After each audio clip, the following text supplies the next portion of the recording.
Maka abbaa kan ilmaa kana fira qulqulluu waaqa tokko maka abbaa kan ilmaa kana fira qulqulluu waaqa tokko maka abbaa kan ilmaa waaqa hordofee qulqulluu gooftaa gooftataa mootii moototaa si galateeffannaa galanni siif haa ta'u. Arjummaa keetiin nagaan ulaattee mul'achitee sa'aatii kanaa waan nu geesseef galanni ulfinni guddaan siif haa ta'u. Sa'aatii kana yaa Waaqayyoo walitti qabama keenya kanaa walgahii keenya kanaa iddoo keenyatti argamtee nu gaggeessuun fedhaa fi yama keessa waaqarraa nuuf haa ta'u. Si'ata yeroo irraa yaa Waaqayyoo iddoo keenyatti argamtee sagantaa keenya kana jalqabaa hanga dhumaatti nu gaggeessuun fedhaa fi yama keessa waaqarraa nuuf haa ta'u.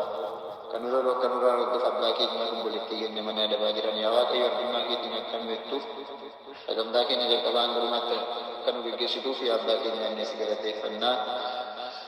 Abbaa keenya samii kan jiraatu muraan gaafa galateeffamu dhummaan garu jaalalli keessa miirratti akka ta'e akkasuma lafarratti beekamu gosa rafuun keenya irraa nuuf kenna. Yakkaa keenya nu dhiisnus ta'e yakki akka dhiifnu gorgatti nu galchina maan ishumaalummaa hanga keetumnis galannees bara baraatiin hame.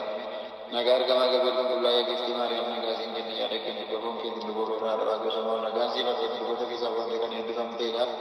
Ringa dameessa kee kan eebbifamedha ganna gayyaana qabeetti waaqayyo wajjin yeroo jaalataa mul'aa kee gooftaa keenya Kiristoos bira.